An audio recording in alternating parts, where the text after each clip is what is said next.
bisexual because she was attracted to my father. And when she was born in 1951, and she was raised in the 60s, 70s, she dated guys. She dated girls. So to her, she's bisexual. So I've always thought, well, I probably could be too. I don't know. Honestly, I like guys for myself. That's how I go. But I did consider it at one point. I wanted to figure out, just like everyone else I would think, even if they don't want to admit it. And I'm asking anybody to admit it. How will you raise your child if you have one? Will you raise him and or her to be gay? Honestly, will I raise them to be gay?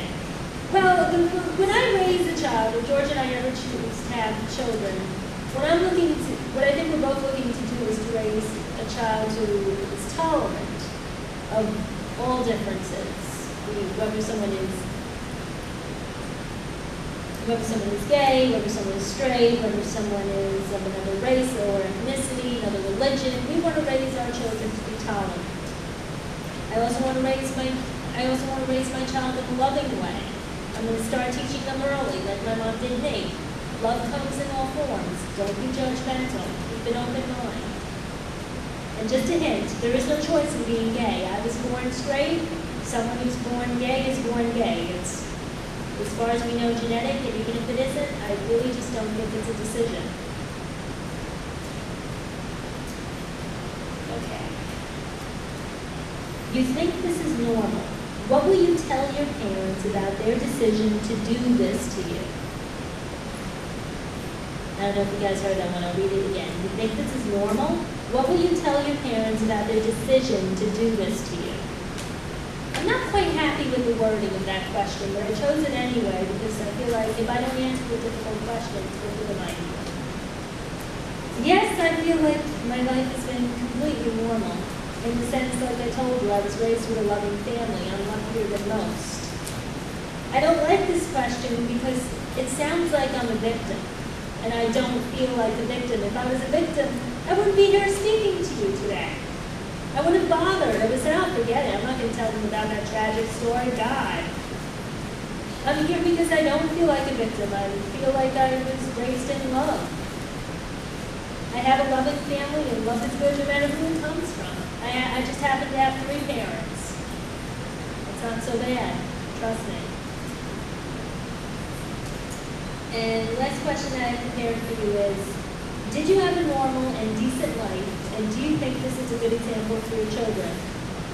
Okay, let's see, I'm 25 years old, I have a BA in English with a minor in writing, I was always an A student, not that that necessarily matters, but I'm just saying, for me it mattered. I was always an A student. I have a loving husband who I've been with going on 7 years now.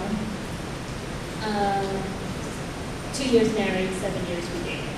Anyway, let me see. I have 3 loving people who supported me throughout my whole life, Mom, Dad, and Sandra. I have loving family members. I have great friends. I have a job that I love. I'm a writer, so I'm following my passion. I don't know. I feel like I have a pretty good life. It's going well. I feel that it's really important, like I said, to teach children about love. And I don't just mean love in terms of between a couple. I mean in terms of how you view the world. The world is really full of a lot of pain. If you've noticed any recent headlines about killings, I'm not just talking about people who have killed themselves because they've been bullied. I'm talking about the bullying in general, the harassment that goes on, that people are afraid to stand up and be who they are. So if anything, I feel my life has been a great example because I can raise children, my children, to have an open mind and an open heart. And if I can do that, then I have done my parents justice. So that's about all I had prepared for you. So now I'm going to open it up to any other questions. But I ask you to really speak up. Yes?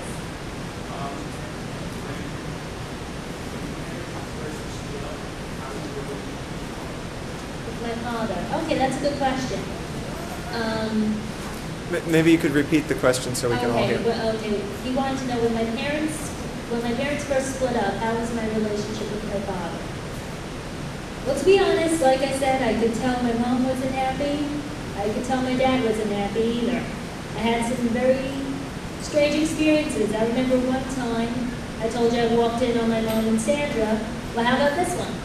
Dad's babysitting me on a Saturday, and I'm bugging him, trying to get something out of him, a snack, whatever. I'm young. And I walk into the bedroom, and he's on the phone.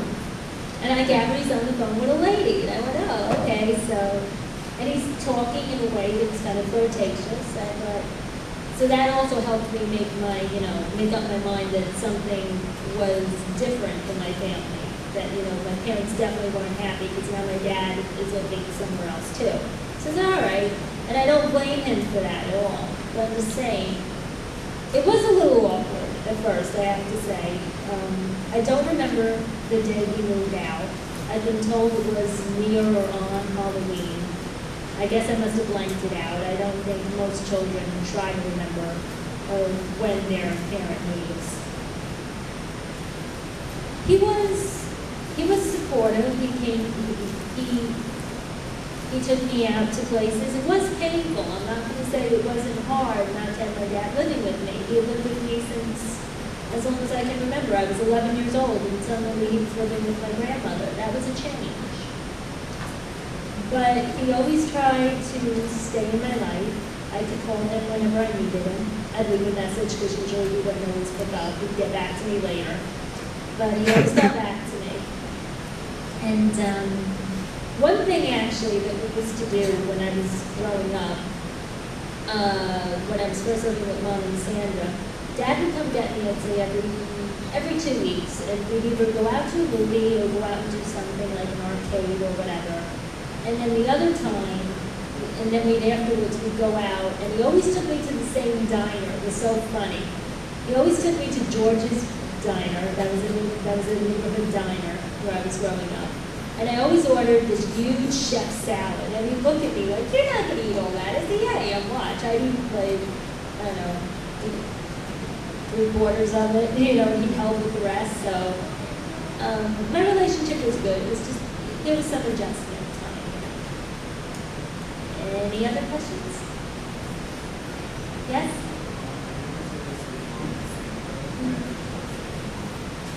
Do I ever call Sandra Mom? Because I often say Mom and Sandra. Well, here's the thing. When I met Sandra, I was 7. I'd already grown up with my mom. And I only knew my mom to be my mom. I think this was one of the hardest things that we did deal with. Because while I look at Sandra like a mother figure, I look at her like a parental figure, no, I don't call her mom. I think perhaps if I had been raised with her from a baby, I might have called her Mom Sandra or something. That's what I've heard about other children who've grown up in this situation, who have grown up since they were little, So, and that has been something that's been sensitive to her too, because I know for a fact Sandra wanted a child of her own.